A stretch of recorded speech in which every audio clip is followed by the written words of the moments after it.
Charlemagne's date of birth is not completely clear, but it is generally accepted to be around 747. Likewise, there is some doubt over his place of birth. However, the remains in his tomb at Aachen are generally believed to be those of the man himself, and historians have suggested that Aachen could also have been where he was born. Charlemagne's rise to be one of the most significant figures in early medieval European history is not a complete surprise, considering his family pedigree. He was, after all, the grandson of Charles Martel, or Charles the Hammer. Martel himself was an extraordinary man. Islam had been on the march in early medieval Europe, and had conquered much of Spain, and was now on the doorsteps of the Franks. It was only thanks to Martel's brutal victory at the Battle of Tours in 732 that halted the march of the Muslims, and prevented further incursions into the Christian West. Charlemagne's father died in 768, and he and his brother Charlemagne divided the succession between them. However, his brother died a couple of years later, and Charlemagne was elevated as lone king of the Franks around 770.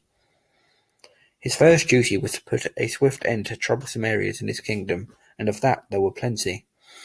There was an uprising in Aquitaine which was put down quickly with a combination of diplomacy and a threat of force.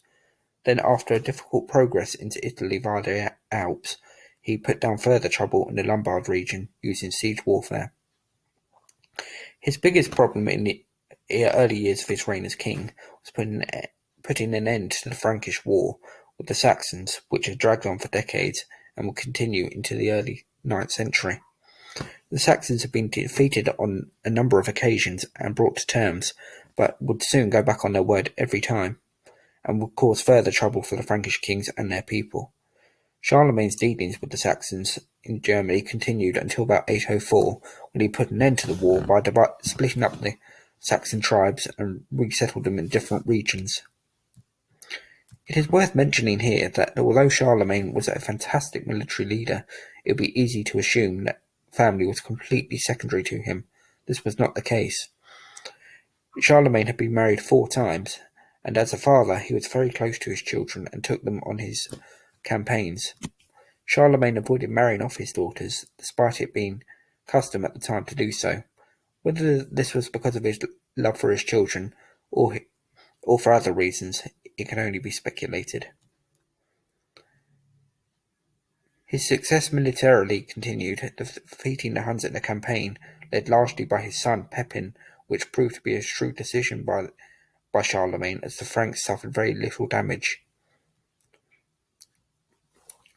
Charlemagne's influence was widespread. He had diplomatic relations with King Offa of the Mercians. Relations appeared to be good between them, although Offa appears to have overstepped the mark with the Frankish king when he proposed a marriage between his son and Charlemagne's daughter.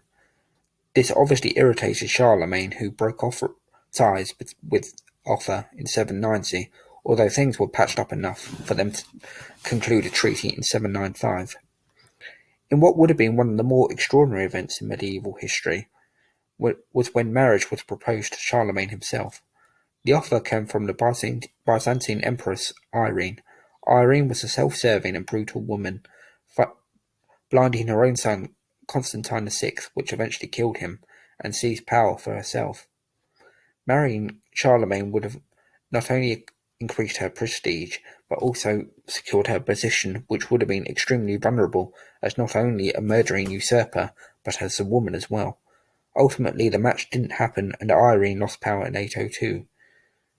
Relations with the Byzantine Empire didn't end with Irene, and the following emperors also sought an alliance with the now Holy Roman Emperor, a title that the Eastern Roman Empire didn't particularly approve of, but they continued to seek alliances with Charlemagne irregardless.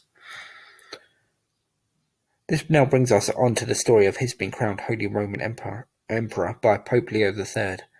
Being Pope around 8th, 9th and 10th centuries could be a particularly unpleasant experience.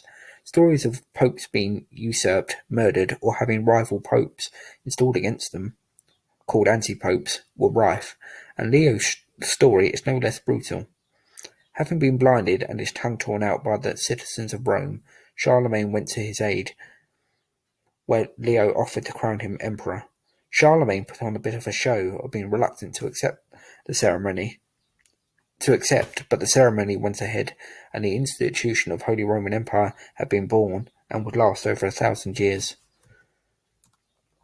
As I have mentioned, the news of this did not go down particularly well in Constantinople and the Byzantine Empire. The Byzantines saw themselves as the true continuation of the fallen Western Roman Empire, which had ended in the 5th century, and the elevation of Charles was seen as a threat to their position. However, the fact that alliances continued to be sought in the East with Charlemagne shows how high his standing was as a brilliant military leader, king, and now emperor. By the time of his accession to emperor, Charlemagne would have been in his 50s. For his time, he had already reached a good age. Time now to think about the future, and in 813 he had his son Louis the Pious crowned co-emperor alongside him. The crowning of co-rulers had been particularly common in the Eastern Roman Empire and would continue through European history. When he died a year later in 814, Charlemagne had his affairs in order and is legally totally secured as one of the brilliant military leaders in all history.